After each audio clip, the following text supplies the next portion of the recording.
It's a pleasure to call Virginia Crosbie to make her maiden speech. Thank you, Madam Deputy Speaker. The second reading of the Agricultural Bill is particularly important for my constituency, Ynys Môn. It will enable this government to reward farmers for the work they do to protect and improve our environment. I will be working closely with the Welsh Government to ensure regulatory alignment so that farmers in England and Wales continue to work in partnership.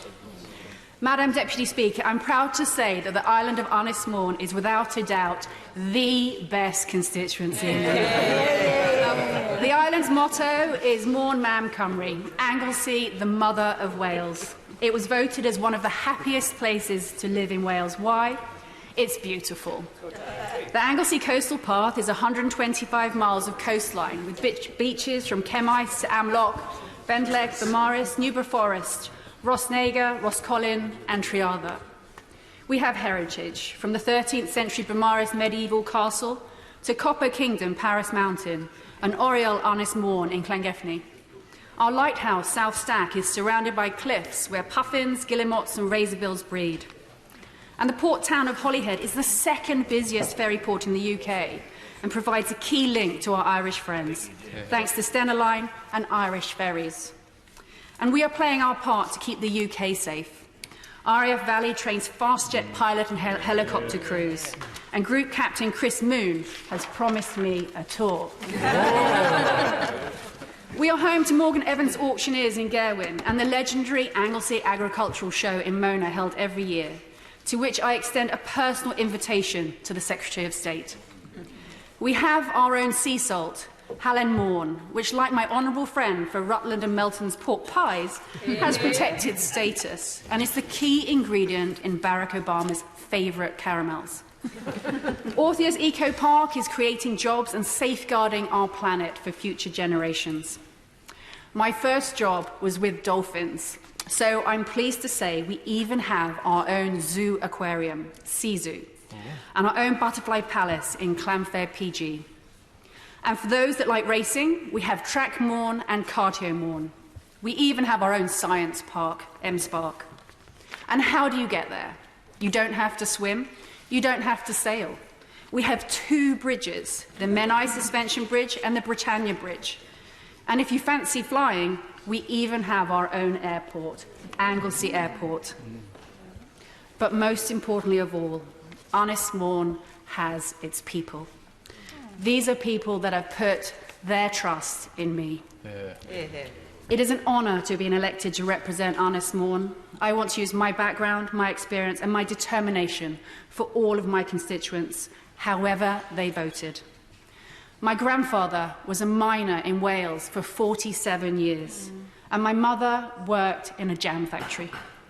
I'm the first person in my family to have stayed on at school beyond the age of 16. I'd like to pay tribute to my predecessor, Albert Owen. He leaves big shoes to fill. Albert was known for sticking up for his constituents and working cross-party. I hope to follow in his shoes, and I look forward to hosting Anglesey Day here in Parliament. My focus will be on delivering the jobs, skilled employment and investment that Ynys Môn needs. I'm hoping that the Wilfanerydd nuclear power station will transform the island. It will deliver jobs and help the government deliver its 2050 net zero carbon target. Wales is a nation with a language that's been spoken for thousands of years, and I give my personal commitment to support this beautiful language by creating a robust economy.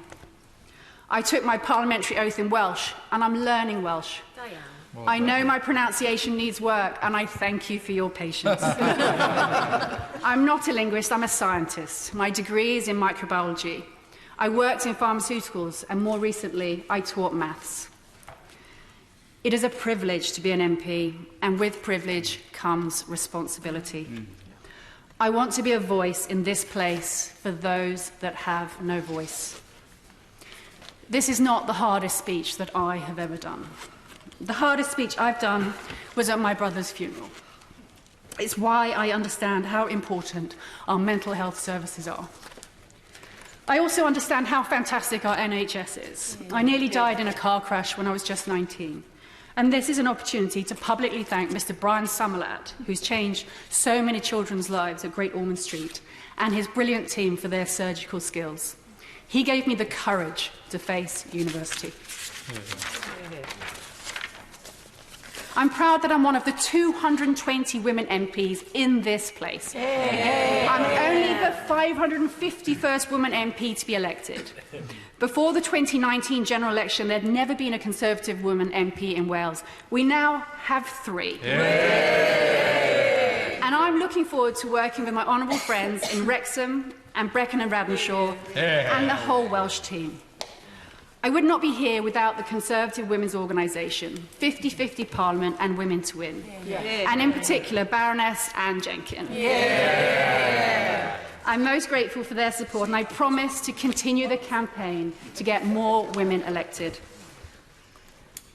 I would also like to thank the police at Llangefni and friends that have supported me on social media. You angels know who you are.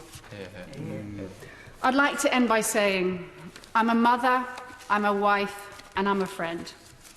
I want to dedicate my life to public service, to work hard and use my enthusiasm and ideas to make tomorrow a better day for my constituency, Ynys Môn, Anglesey, the mother of Wales.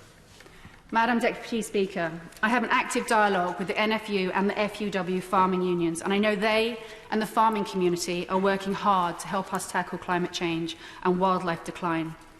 I'm looking forward to voting on the Agricultural Bill and the Environment Bill to make sure they are rewarded. Môn Mam Cymru, diolch am wrando.